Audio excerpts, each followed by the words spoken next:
Eu começava a falar o nome dos artistas. Os artistas que estavam lá na prateleira de CD, os artistas que estavam lá no MP3, estavam no carro. Tinha gente que estava um tampão. Pessoas me relatam que depois de um certo disco, um certo CD de uma certa cantora ou de um certo cantor, começaram a ter depressão, começaram a ter desejo de trair o marido ou de trair a mulher.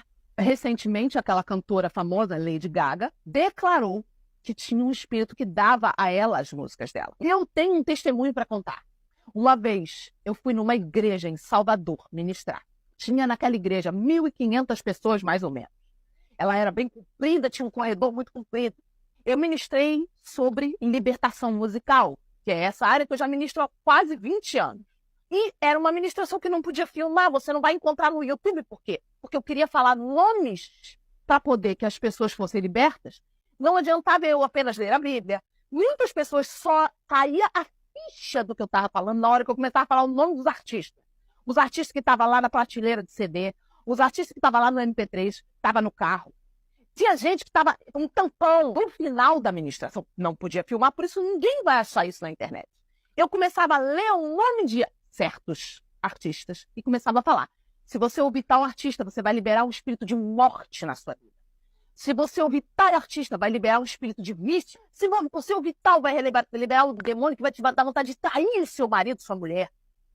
E outro de bebida, outro de vício, disso, daquilo. Eu ia falando o nome dos demônios de acordo com cada música, cada artista. E, de repente, eu falei o nome de uma artista, de uma cantora, que é assumidamente lésbica.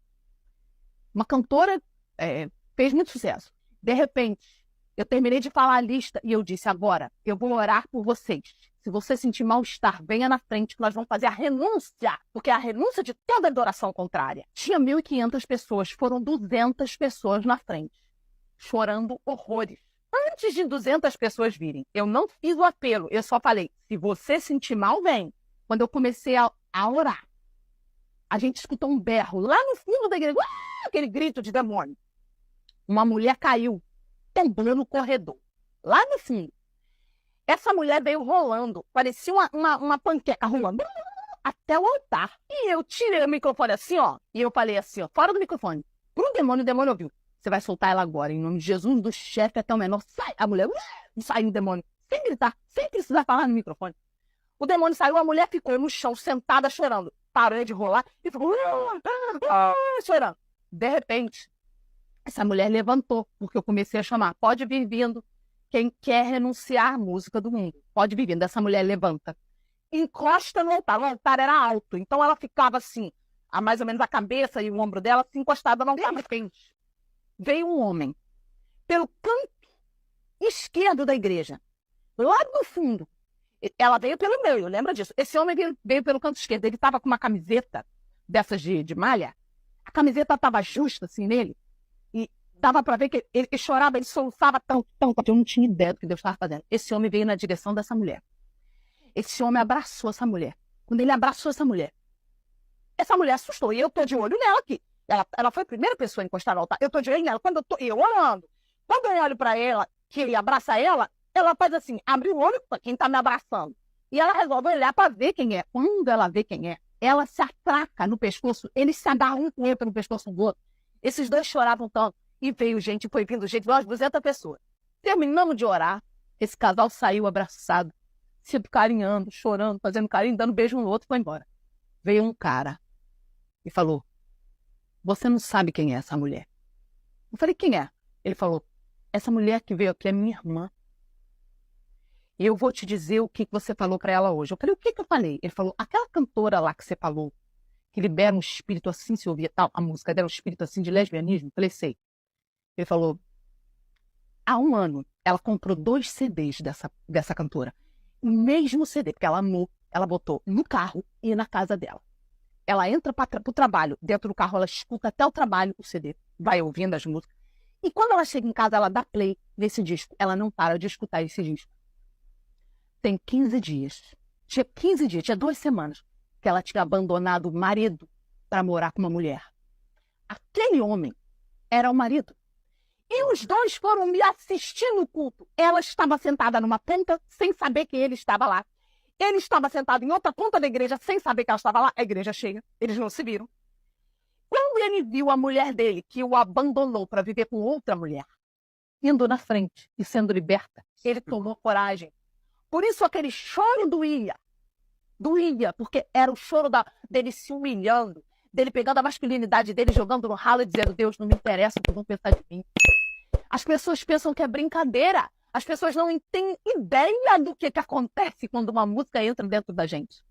O que tem tocado aí dentro deste templo? Nós somos um templo. Nós não podemos deixar. Agora teve uma época que eu comecei a estudar jazz. Eu ouvia muita música instrumental. Eu sempre ia dormir ouvindo música. Todos os dias.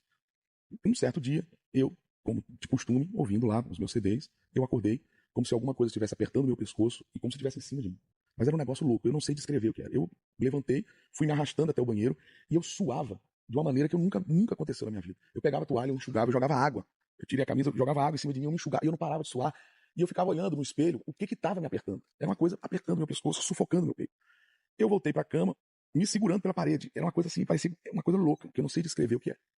Quando eu sentei na cama, hoje eu sei que foi o Espírito Santo. Eu tirei o que eu estava ouvindo. Era uma banda, porque muitas vezes as pessoas falam assim: você tem que selecionar a letra. Mas era instrumental. Era o instrumental. Não tinha nada de letra. Não tinha nada de letra. E aí eu coloquei, tirei. Eu lembro como se fosse hoje, eu coloquei um álbum. Paulo ouvia muito louvor na época, né? E eu coloquei um louvor, cara, diante de Deus. Quando eu dei um play, não começou nem a cantar a letra. O primeiro som que eu ouvi, aquilo que eu estava sentindo, como instalado esse dedo. Acabou. Aí eu fiquei desesperado. Eu voltei pro banheiro, comecei a olhar pro meu pescoço, apalpar meu peito. Eu falei: cara, o que é isso? E olhando pra dentro da casa, eu fiquei meio louco assim. E respirava, botava a mão no meu peito, assim, cadê aquele negócio que estava me apertando? Cadê o negócio no pescoço? E ali, eu ouvi, assim, o Senhor falando para mim, falou: olha, tira tudo que você tem aqui dentro da sua casa. E eu tinha álbuns, eu sou de 73, eu tinha álbuns de 1970, de várias bandas, de coleção, de LP, de anos 70, tinha tudo aquilo ali, era pilhas de álbuns, né, de LPs e tal, de vinil. E aí eu levantei Paula, acordei Paula, falei para ela o que tinha acontecido, a gente orou na hora. Quando chegou de manhã, eu peguei tudo, coloquei dentro de uma caixa. E eu lembro, como se fosse hoje. Eu falei: amor, isso aqui é muito valioso. Isso aqui é uma história, entendeu? Tem uma história aqui dentro. E não serve para mim, mas eu posso dar para alguém. E eu lembro que ela virou para mim e falou bem assim: meu filho, se não serve para você, não serve para ninguém. Joga isso fora. Olha o seu homem, joga isso fora. E eu joguei isso fora. Desde esse dia, que já faz muito tempo, mais de 15 anos, eu não tenho prática de ouvir. Tem uma experiência que a gente foi num show de MPB, o cara, os magos da MPB do Brasil, ele inclusive tá vivo. A gente começou a ganhar um dinheiro recém-casado, começamos a ganhar um dinheirinho, né, e tal. Aí fomos pro teatro recém, aberto lá em Campos, Trianon. E a gente comprou, né, eu e Paula, fomos botando a nossa roupinha bonitinha, chegando lá. Aí o cara tocou a primeira música, tocou a segunda música, um cara fabuloso. Quando foi na terceira música, ele pegou e parou de tocar e aí começou a bater assim no violão, se estremecer todo e falou assim: agora a gente pode começar o show porque ele chegou. Cara, quando ele fez isso, eu lembro que o Paulo botou a mão na minha perna e falou assim: amor, esse cara tá possesso. Ele chegou e nós vamos vazar. Esse cara tá possesso, vamos embora. E eu assim: não, amor, a gente pagou o ingresso, né? Vamos ficar aqui. Meu amor, vamos embora. Olha isso, olha o olho do cara, olha isso.